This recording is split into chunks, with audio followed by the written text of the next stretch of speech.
The Need for Speed series has been out for well over a couple of decades, and for most of us these games are the things we grew up with during our childhood. From games such as Need for Speed Underground, Most Wanted, Pro Street, and more. Over the decades, the franchise has gone into the hands of many different development studios. With the first couple of Need for Speeds, there were different studios working on different versions. You had EA Seattle, EA Canada, and Eden Games who were in charge of specific versions for the Need for Speed games. When it got to Hot Pursuit 2, you had EA Seattle and EA Blackbox working on the PC and PS2 versions for the game. With the PS2 version of Hot Pursuit being received much better than the PC version, EA Blackbox, the studio responsible, was given the charge to lead the Need for Speed franchise up to 2011. Then Criterion Games, who were responsible for the Burnout games, took the charge in 2011 after Need for Speed Hot Pursuit 2010 was better received than Need for Speed The Run from EA Blackbox. And later, Ghost leading the franchise with Need for Speed 2015 being their reboot to the franchise. During all the periods EA went through with changing studios, the era that still stands out the most to the fans is the Blackbox era of Need for Speed games. But why did Blackbox Studios shut down? Where did things go wrong in their earlier days to get replaced by another studio? That's what we will find out today. Join me as we go exploring this nostalgic era to see what happened to EA Blackbox Studios.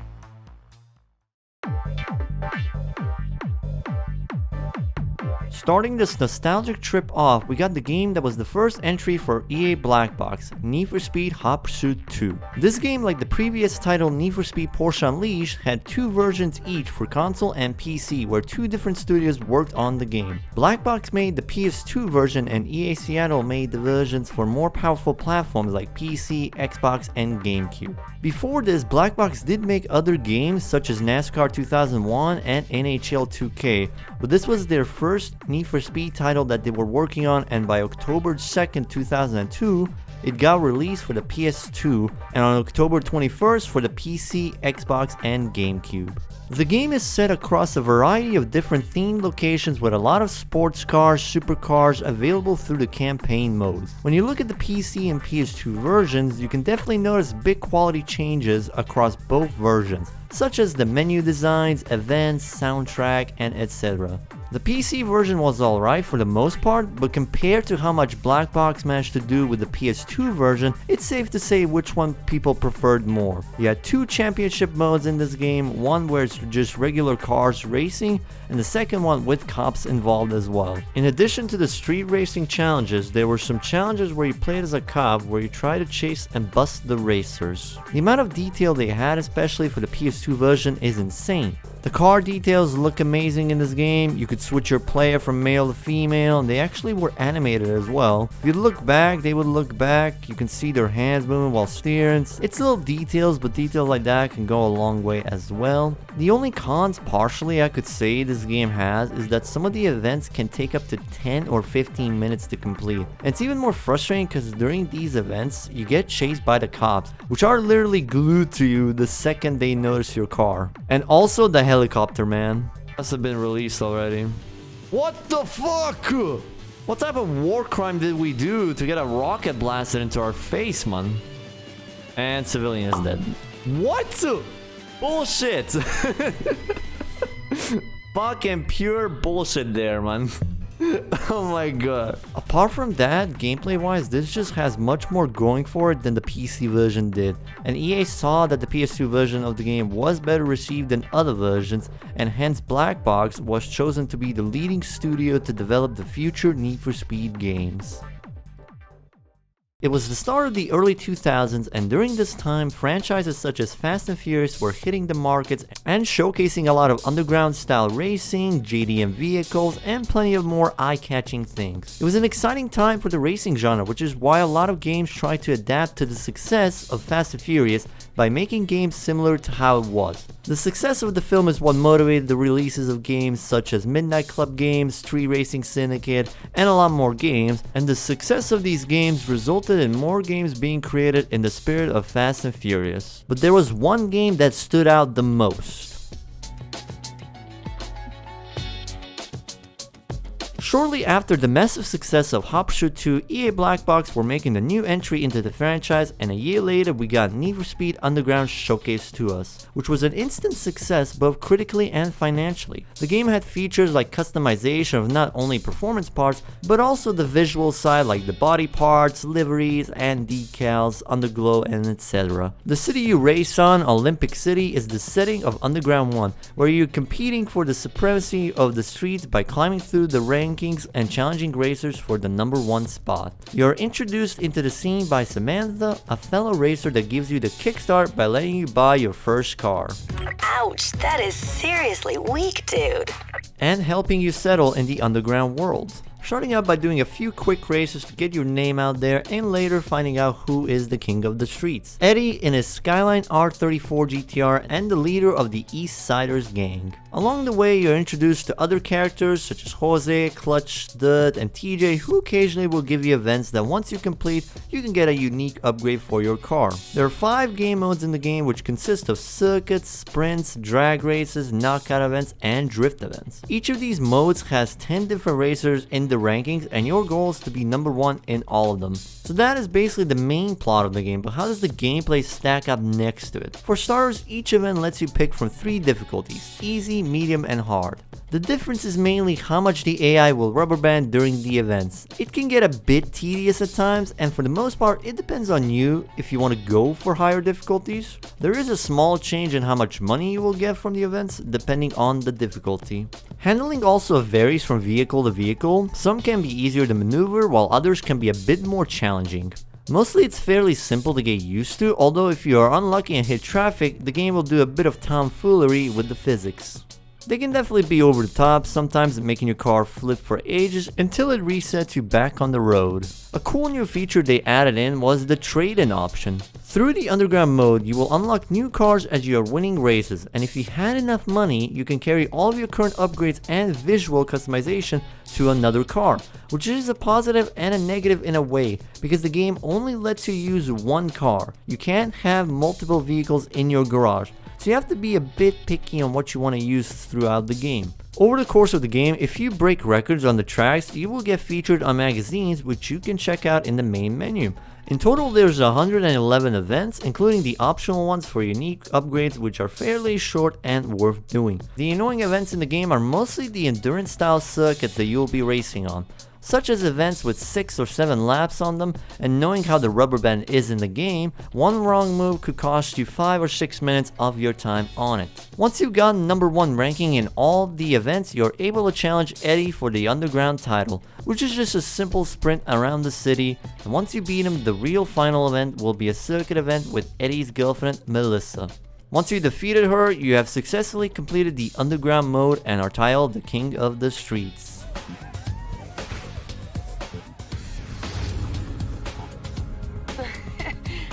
Your fantasy? The game took a massive step forwards after Hot Pursuit 2 with all the new elements it introduced, and it was a major success for EA Blackbox, selling well over 15 million copies across all platforms. And with its major success, a prominent sequel was already in the makings for the next year. One thing that the first 2 games have in common is that they were made on a 1-year deadline schedule, and over the course of all the games that Blackbox has made, this has been a recurring theme amongst the games. It wasn't the only franchise that suffered with such deadlines. Companies like Rockstar did the same with GTA 3 and Vice City, with those 2 games being only 8 months apart from each other. But nevertheless, Blackbox was already working on a new installment into the Need for Speed series, and in November of 2004, Need for Speed Underground 2 got released to the markets.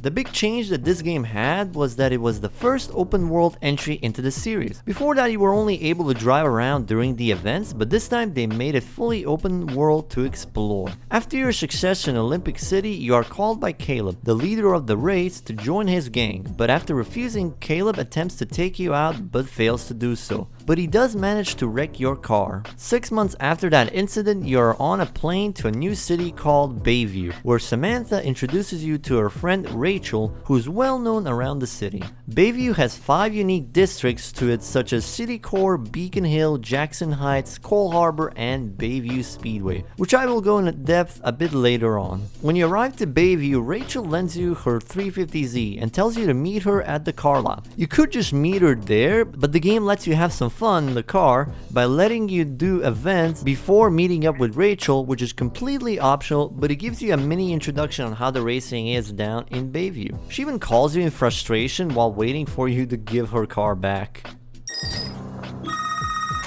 Hey dude, what's the holdup? You lost or something? The car lot is on the mini-map. Hurry up and get over here. I don't have all night. Hey man, I want my car back. You better haul over here ASAP or I'm putting the word out on you. And that means no more racing till I say so. Get over here, now.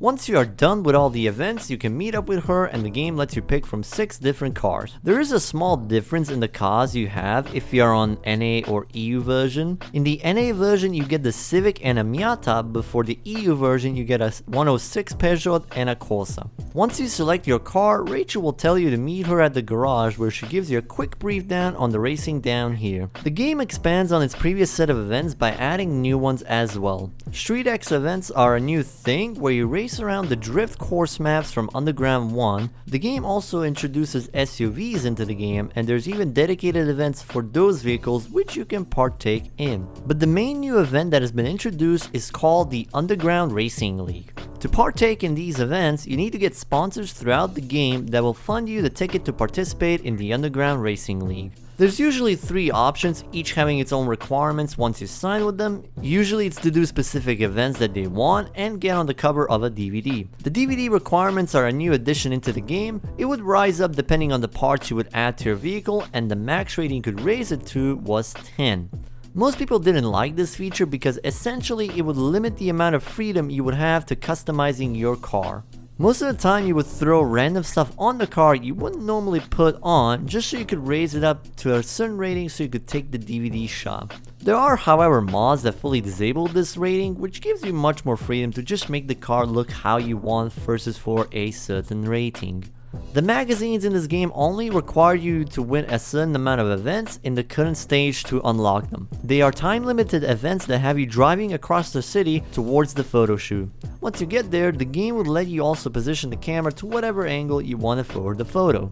Another new addition in free roam are the outrun events, where you can challenge any racer on the street, and if you are 300 meters ahead of them, you win the event. It can be done in less than 10 seconds, or if you have my luck sometimes, it can take 2 minutes for them.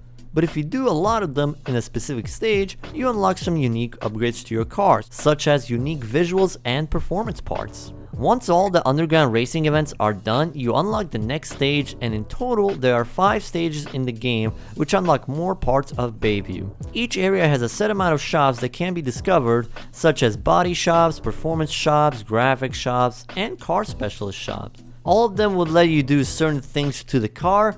Mainly the new addition is the car specialist shop that lets you add further customizations such as hydraulics, underglow, even subwoofers in the trunk, which most people in the early 2000s would probably use. With all these new things being added to the game, we have to take a little step back and mention a few of the flaws that this game suffers from as well. The story in the game takes a repetitive turn. For each stage, complete a given amount of events to unlock the Underground Racing League and progress onwards. There was no fast traveling in this game, so for every single event you would have to drive to it to start it, and this game had double the amount of events than Underground 1, so in short you will have to do quite a lot of driving around the map. For some this isn't a big issue because it is a racing game where you're supposed to drive around, but for most people, driving from one end of the city to another back and forth 50 times would get tiring pretty quickly.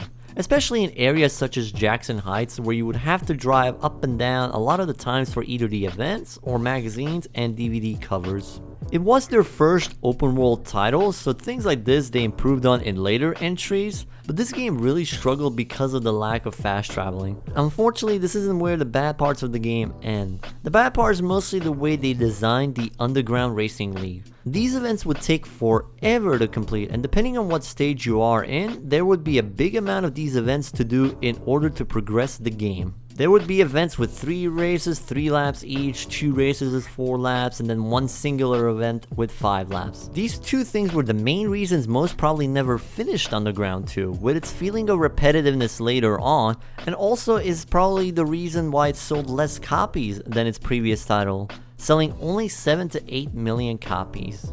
Overall, the game can be fun at times, but at a certain point you will start to feel the feeling of repeating things over and over to progress onwards. With EA noticing the lower sale numbers, Blackbox had to step it up for the next Need for Speed game, and in their luck, they managed to make one of the most successful racing games of all time. And for this one, I will leave it for Kuru to talk about it.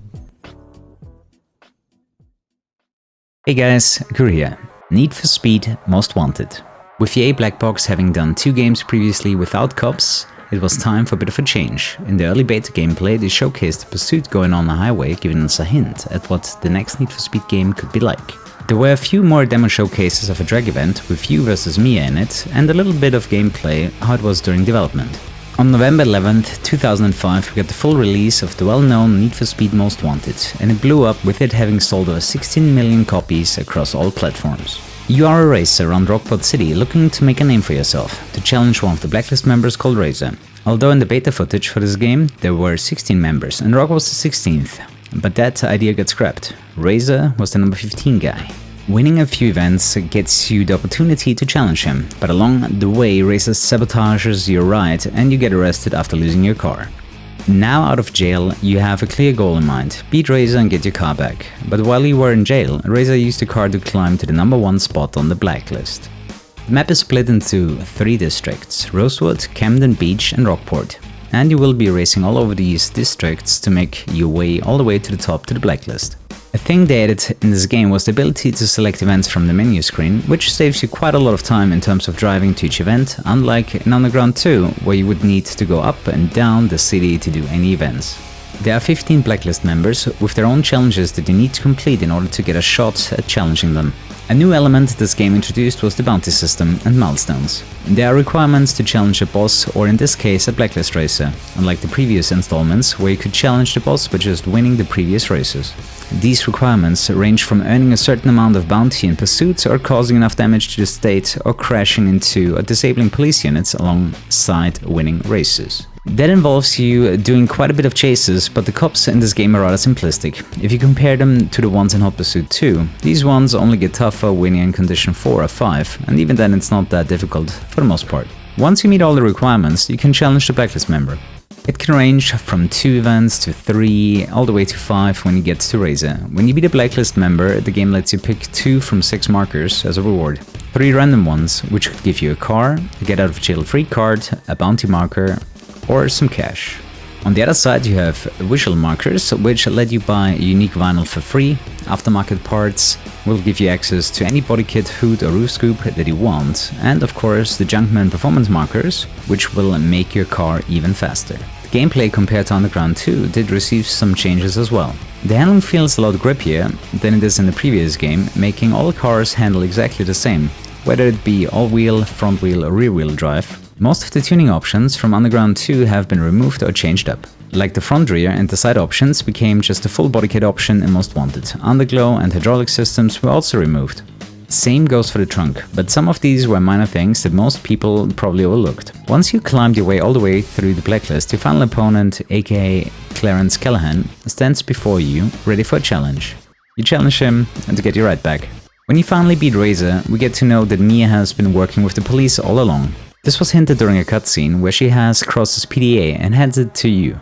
She lets the player go when the police arrive because he helped her get every Blacklist member behind bars. Sadly, Cross wasn't too happy to hear the news and unleashes the whole Rockport Police Department onto the player. Everyone!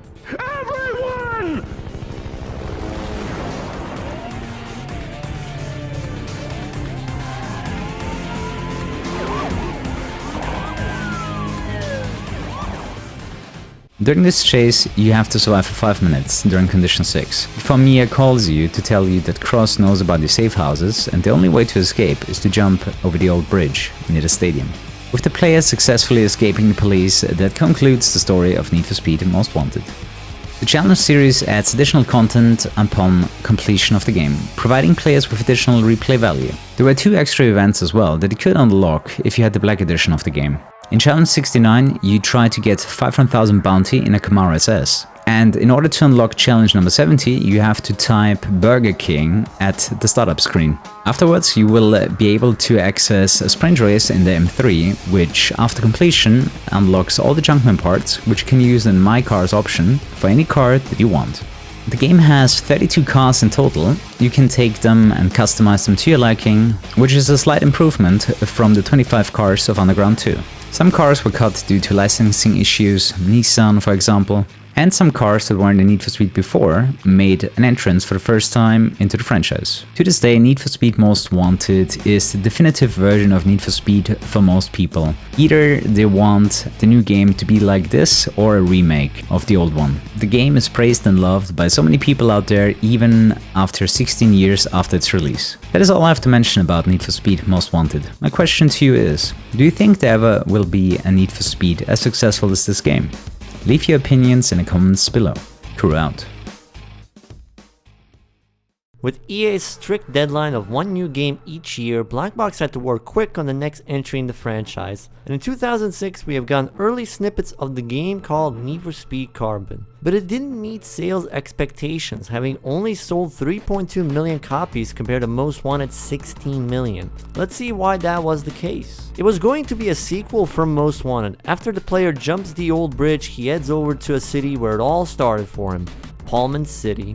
In these flashback scenes, you can see the protagonist being given keys to a Supra to use in a street race against 3 other people. The race goes well until someone tips off the cops and everyone apart from you gets arrested. Panicking and not sure what to do, Nikki gives you the cash and you drive off. But shortly afterwards you find out the bag is fake and Darius tells you to grab his car and get out of here.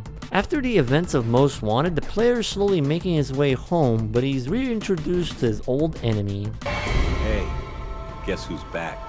While trying to get away from Cross, the player totals their car and is busted. Cross comes over to finish the job, but Darius and his crew show up to intervene. Here you're introduced to Darius and Nikki, although Nikki is not happy to see you right now. And Darius offers to pay your bounty off in exchange if you help him conquer all the territories in Pullman City. To do this, you will need a car, and Nikki knows the right person that can offer you a nice ride. That's great. I'm the monkey. The game gives you 3 options to pick from: a muscle car, a tuner, and an exotic. Unlike the previous game, this choice will also affect your campaign. It will alter your wingman's car and the starting territory. When you choose your ride, you are put into San Juan to test out your car and the wingman abilities, which are also new to this game. You have blockers, scouts, and drafters, which do their own certain things. Blockers help you by hitting a targeted driver, scouts help you find shortcuts, and drafters help you gain speed throughout an event. Neville joins you as the very first wingman after you're introduced to him. Later on, you're introduced to Sal, who is played by Adam Jensen. The city has changed a lot and you don't know many people in it, so as your first wingman, Neville joins your crew, which you can name and give a custom emblem to. The city is divided into many districts, and in order to take over them, you need to win 2 out of 3 races in the territory, and once you take over all of the territories in a certain part of the city, you will get a chance to challenge the boss of that area. There are 4 major crews ruling this city in their respective districts, namely Wolf's TFK, Angie's 21st Street, Kenji's Bushido, and Darius' Stacked Deck. It sounds pretty interesting so far. You're probably excited and ready to hit the streets, but there's only one problem, sort of. The game is relatively short. EA made 2 separate teams for their 2 next Need for Speed projects, one for Carbon and other one for Pro Street. And as it was an annual franchise, Carbon got the shorter shtick and ended up with a shorter campaign and feels more incomplete than Most Wanted, even though it had many improvements over the previous game. It could be completed in a day or two because of it, and people that probably spent quite a bit of money expecting a decent length game were really disappointed afterwards. Even the challenge series introduced in here also could be fully done in a couple of hours. The game had a really interesting idea, like introducing canyon events, canyon duels, the wingman system, but because of the short time, most of these ideas were kind of quickly done, and you can notice in game as well how little you can actually do some of these events, which is a shame because this game, if it had maybe another year, could have been much better than it ended up being. But nevertheless, let's talk about the gameplay a bit. Most of the gameplay elements from Most Wanted have been carried over to this game and were improved upon. However, police chases are not an important part of the progression anymore. The wingman mechanics are supposed to emphasize teamwork, so in cases if they win the event, you both have won it together. But this wingman system is a bit broken as they can be way ahead of the competition most of the time, making it super simple to take over the territories. Depending on the person, this can be either really good or a bit boring in terms of gameplay. The performance customization is back for Most Wanted and is improved heavily upon as it allows the player to either make a drift build or a grip build, which became a staple in later games. The visual customization was also improved upon by the introduction of auto sculpt, which allows the player to fine-tune the body kits they put on. In free roam, you can get challenged against rival crews, which you can either accept or decline, but if you accept, you can select any of the green markers on the map as the finish lines, and whoever reaches it first gets $1,000 for winning. Drag races were removed but replaced with drift events in closed areas and actual canyon ones, which gives off a bit of an initial D vibe to it, and toolbooth events from Most Wanted are just normal checkpoint events in Carbon. Once you have taken over all of the areas in a certain district, you're able to challenge the boss of that district. However, it's only a circuit event followed up by a canyon duel. After you win both events, you get to choose 2 markers like you could in Most Wanted. However, there are no junkman parts in this game, so you can get an extra cross marker instead. When you're back in free roam, you will get a call from one of the members of the crew you just defeated, wanting to join your crew now, and they give you a bit of a trip down memory lane as all of them were present during the event where you had to leave town and tell what they saw from their own perspectives, and giving you more information about that tragic night. With all their knowledge learned, you now understand what happened back then, and after defeating the 3rd boss, Darius calls you to celebrate this moment, but instead he backstabs you and hands you back to Cross. Him and Nikki, having worked out a deal, let the player go in exchange for letting Nikki race in your crew. After learning of Nikki's betrayal, Darius tries to defend his territory by having all the crew leaders race against the player. This, however, doesn't go well, and Darius and the player battle it out in a canyon duel, which the player ultimately succeeds in. Ultimately, the length and the content of Need for Speed Carbon is a sacrifice to what would come next in the Need for Speed franchise. And for this segment of the video, I'll have my good friend Eden mention a few words about the next Need for Speed game. With Need for Speed Carbon underperforming in terms of sales, Blackbox decided to go with a fresh idea for the next entry into the franchise. In 2007, we were introduced to Need for Speed Pro Street, a game which heavily focuses on legal racing. And with it, a lot of things from the older games disappeared, such as an open world and cop chases. You are playing as Ryan Cooper, who has entered a qualifier in Chicago to enter one of the most renowned race organizations called Battle Machine. And your goal in Pro Street is to beat all the kings, each of whom being a master of their class. The kings are split into 5 groups, those being grip, speed, drift, drag, and finally the main showdown king, Ryu Watanabe. To do this, you will need many cars, and Pro Street has increased its car count significantly compared to its predecessors, with the base game having 62 cars and additional 14 cars you can get through the Collector's Edition. Pro Street felt like a change of pace, as it did not have an open world, and so it took a different approach by adding dedicated tracks from around the world. In order to progress, you had to win race days, which are a collection of race events, in order to unlock the showdowns, which give you access to more race days on the career map. After winning your 3rd showdown, you get a shot at challenging the showdown king Rio.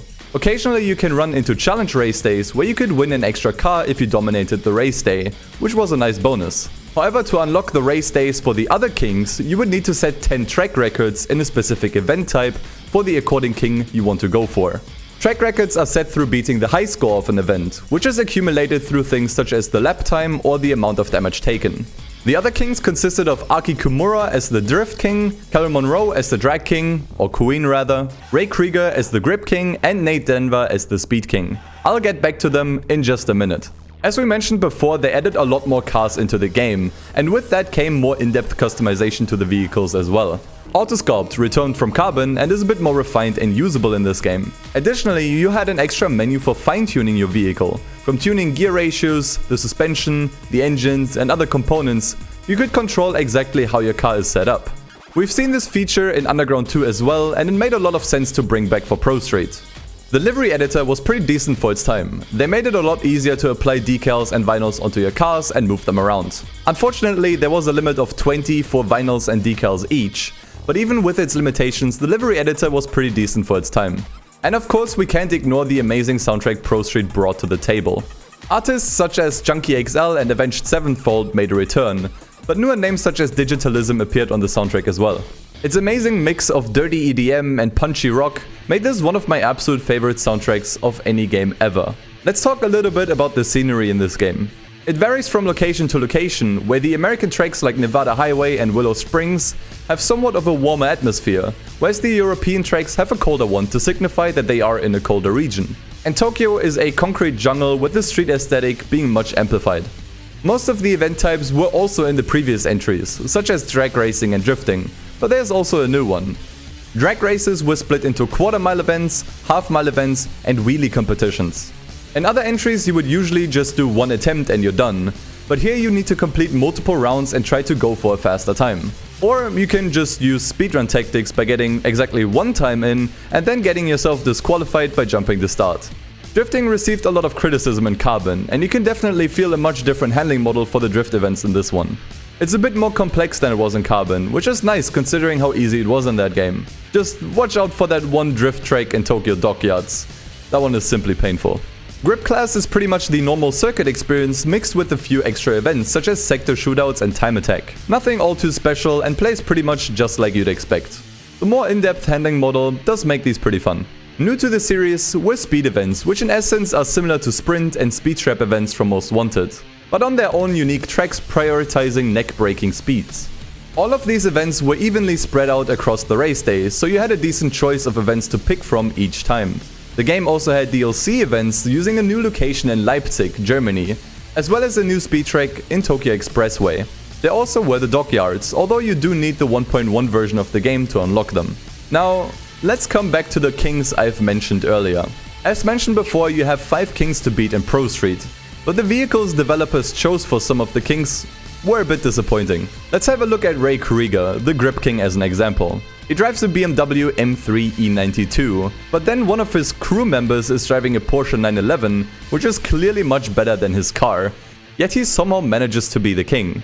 It's painfully obvious when you actually enter the duel against him that he is incredibly slow and can be beaten with ease. The same can be said for the Speed King, with him driving a 65 Pontiac GTO and one of his crew members driving a literal Pagani Zonda.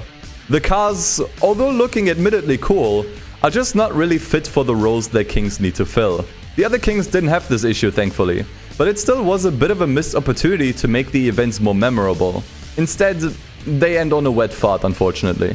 Once you have finished all the showdown events, you are able to challenge Rio for his crown in a set of 10 events. Most of them are fairly simple, except for that infamous Tokyo Drift event that still haunts most players who have gotten this far. Beat all the races and you have completed the main story. Clean up all of the other kings and you are crowned as the Street King. However, no review of Pro Street would be complete without mentioning its infamous amount of jank. As much as this game is beloved by the community, it came with certain issues, particularly on modern operating systems. Front and center of those is the continue bug, mostly present on Windows 10 systems, which is thankfully fixable with Xanvia's fix. The far cam during speed events had a nauseating amount of camera shake, which made it pretty hard to see where you were going. If you are using the casual setting for your assists and enter a drift event, you can get a lot more points, which is used in speedrunning as well. Sticking to drift events for a moment, there's a particular quirk with its handling system where you could hold the handbrake to artificially extend your drifts, as the cars lose a lot less forward momentum than they should. Tunes for drag vehicles tended to be broken, making it possible to complete a quarter mile in just 5 seconds using vehicles like the Camaro or the Supra. The DLC for the PC version was rushed. Car model errors ranging from misplaced exhausts to whole body kits and engine sounds missing are a common occurrence. Not to mention the DLC cars are available for free to the player, meaning you could pick some of the fastest cars like the F1 or the CCX right at the beginning of the game. Those were the ones that I remember from the top of my head, but if you have any other bugs that I didn't mention in here, let us know in the comments down below. With Pro Street's new direction, as controversial as it may have been at the time, Blackbox was able to sell around 5 million units, which was an improvement over its previous title, having sold only 3.2 million. But still, it was a far reach from the numbers Most Wanted has made. Ultimately, it was a good comeback from Need for Speed Carbon, and the effort they put into this title was noticed. But it also got criticism for straying too far off the formula Most Wanted has established. So that's where they wanted to return to with the next game. Need for Speed Undercover was the next release in the Need for Speed franchise, and oh boy, did it have its flaws. It was supposedly the longest developed Need for Speed game, being made after Most Wanted, but then again in that time it was mostly storyboard and sketching, but after Pro Street they only had 6 months to develop the game. Not being able to properly introduce the right physics and graphics led to the game underperforming massively. Let's talk about what Undercover contains. As the name suggests, Need for Speed Undercover puts you in the shoes of an undercover cop who infiltrates a street racing scene in an area called Tri-City Bay, whose job is to win races to gain respect as a wheelman and get the main members taken out or arrested, and you do that by winning a lot of races around the city. You also have the cop events, which in this game are way too simplified. A modder for this game mentioned to me that this game used the police database from Need for Speed Most Wanted, so that's why some of these events ended up being the way they are. It also ended up using the format from the Carbon Challenge series. You were able to only go for one milestone instead of multiple like you could in Most Wanted. Some of them would require you to take out like 3 cops and escape, some to get a bit of cost to the state, and also events where you just quickly need to lose them. The main events consisted of circuits, sprints, and checkpoint events. Drag and drift events got completely scrapped from this game, sadly. Honestly, I could sit here and talk about the game's story as I did for the other games, but it's Need for Speed Undercover, and most of you probably want to know why did it perform so badly. Let me show you a few examples of the game from my Twitch stream, which by the way you can check out in the description below. Now who's gonna be the person? What the fuck? He's ahead of me as well! What? That is the best shortcut I've seen the AI take in my life. Are you fucking kidding me? No! No way! Can I get back? Oh, I can get back. Thought I locked myself out for a moment.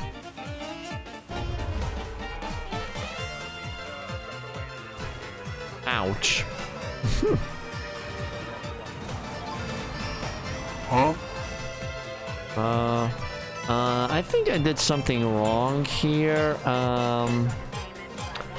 Yeah, Oh, hell no, man. What the fuck? I don't think it's supposed to be like that. How did I manage this? This thing is like unflippable even from what I know, or pushable. I'm pretty sure I've said this for so many games today, but rushing out any product will always end up making it terrible in the end, or in some cases even unplayable. I don't know why most of these games back in the day had these awful piss filters over the screen as well. Like 9 out of 10 times it just looks so much worse with it. The skybox is basically a PNG that rotates depending on your car's movement, and also the terrible blur effects as well while driving. The funniest thing is that you can actually use the nitro in this game to have much more grip around the corners, so you could literally take any corner at like 200 or 300 kilometers per hour and not crash your car. I should also mention this, they had a mini-series to showcase some of the events that happened throughout the story, but it ended up mostly just being a promotion work for the Nissan 370Z. You can actually check out these episodes on YouTube, I'll have a link in the description. Need for Speed Undercover tried to be a bit darker and more mature than its previous entries, but it ended up coming off as cheesy, and the amount of bugs, glitches all around made it not as enjoyable as most probably wanted it to be. So the game resulted in the poor reception, and it was one of the lowest selling titles in the Need for Speed franchise. After the disappointment from Need for Speed Undercover, the studio got relegated to a much different role and ended up helping around the launch of their online game Need for Speed World. It got released on July 27, 2010, and if you purchased the starter pack, you could play it a week earlier. The maps were from Need for Speed Most Wanted and Carbon put together to make a huge world for people to play together. There were also speculations of Need for Speed Undercover's map being put together here as well, but that never ended up happening. The driving and majority of the gameplay was similar to Most Wanted and Carbon, with the handling lifted straight up from Carbon, and police was like how it was in Most Wanted, if not harder. The game also introduces the power-up system, letting you choose 4 abilities to use during races or cop chases. It ranged from abilities like Nitro, Slingshot, to crazier ones like Traffic Magnet, Emergency Evade, and many more. During the time it was alive, it had a wide variety of events that you could play around with your friends. Normal events, team escapes, or even just going to a nice place to take some photos together. The game was decent from an online aspect, getting regular updates, but over time, microtransactions made its way into the game. Having vehicles such as the F1 Elite costing 100 euros to obtain, and many other vehicles for different prices. So it meant if you wanted to drive some other cars that weren't free, you would need to invest your real life money into this game. Need for Speed World was part of many other online games EA made during the time. Games like FIFA World, Battlefield Play for Free, Heroes, but ultimately all of these online games had their servers fully shut down on 14th of July 2015. However, in 2019, it was resurrected with the help of the community, and nowadays you can play it on servers such as World United and Night Riders and other private servers that exist for it. The best part about these servers is that all the vehicles are now purchasable with the in-game cash instead of IRL money, giving you the freedom to try whatever car you fancy a go at. And even they get lots of new content added to them, new races, power-ups, and vehicles especially. If you guys want to still play this, I will leave a link in the description where you can download it for yourself. The last main Need for Speed entry from Blackbox Studios was Need for Speed The Run. It took a different approach as well compared to Undercover, and instead focused more on the cinematic approach with its storytelling and gameplay. You play as Jack, who has gotten himself in a bit of a hefty situation with the Mafia. He's been gambling a lot of the money he borrowed from them, and the Mafia won his head because of it. Your friend Sam shows you an event that you can participate in, which has you driving from San Francisco all the way to New York for the grand prize of $25 million. Jack, without many options left to pay off the mob, sets out on his 3,000-mile journey to win the race. This game was also made during the time EA forced all the studios to use the new Frostbite engine, which mainly was designed for Battlefield games. It looked amazing, but a lot of the studios that were forced to use it were struggling to make proper gameplay out of it, especially with games that weren't intended for the engine, so in some cases there were bugs and glitches because of it. It's a decent game all around. The gameplay was pretty alright, handling was really nice, making it easier to control all of the vehicles. It introduced a new thing with QuickTime events that you do a few times throughout the story. Just be sure to hit the button prompts on time. The scenery was beautiful in this game. You get to drive across different terrains like the desert, the mountains, countryside, and I gotta say my favorite probably is the mountain section of this game. I mean, just look at this event.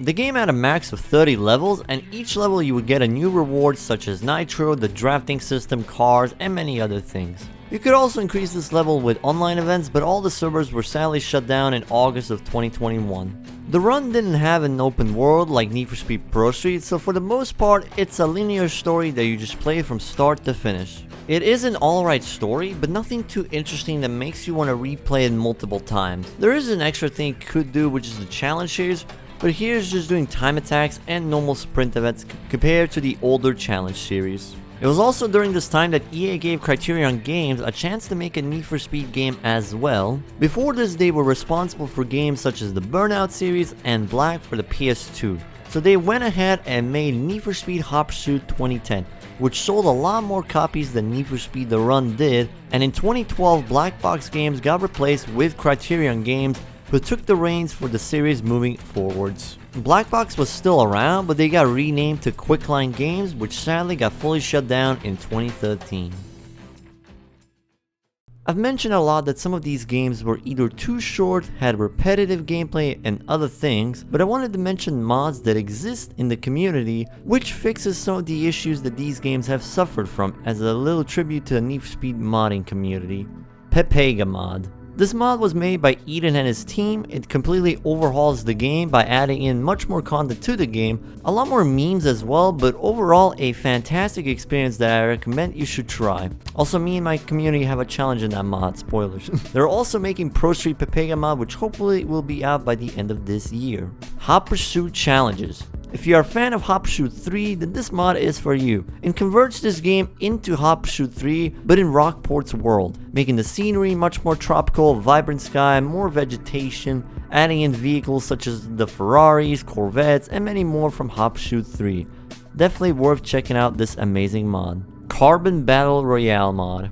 We have criticized the short length that Need for Speed Carbon is, but the Carbon Battle Royale mod aims to change that. It doubles down on the events, adding much more races to do in story mode, more districts to take over, expands upon the challenge series as well. And most importantly, it gives you an option to have tougher opponents when installing this mod. So if you got bored of easily winning all the drift events, now you got a proper challenge, as the AI will get higher scores while drifting. Cars are split into race and drift categories. Before this you could use any car to drift because of the broken physics, but now it's a bit more refined, so you actually need a proper drift car for them.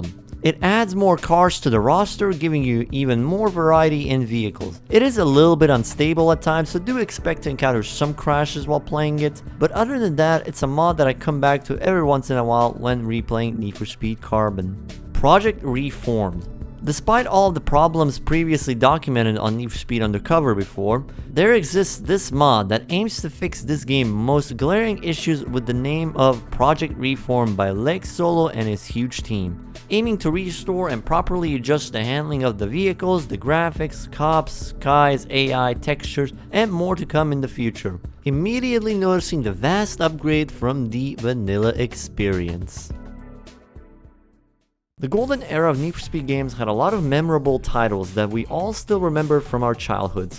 But ultimately, EA's greed and desire for having a new game each year is what led the studio ending up fully closed in 2013. It is a sad end for the studio, as most people to this day still love and appreciate their games and want them to come back to make the newer titles. With the recent purchase of Codemasters and Criterion going back to fully making the Need for Speed games, I think EA will keep the studios they have right now fully focused towards the future, and this is where our journey with Blackbox Studios ends. And with that, we can wrap up this video. If you made it this far, thank you so much from the bottom of my heart for watching the video. Special shoutouts go to Kuru and Eden for lending me their voices for some of the segments in this video. Another warm shoutout goes to all the people on my Twitch stream for helping me also write the script for this video and giving me ideas. Big shoutouts as well to all of the amazing modders in the Need for Speed community who give us so many unique mods to play our old favorite Need for Speed games with. Thank you to all my Patreon supporters on the screen for supporting my content. This took a long while to make, but I truly hope you enjoyed this video, and if you did, consider dropping a like and maybe even subscribing to the channel for more racing content. We are close to hitting 1,000 subscribers, so it would mean a lot if we could hit it by the end of this year. Hope to see you again in the next video, and as always, take care everyone. Peace.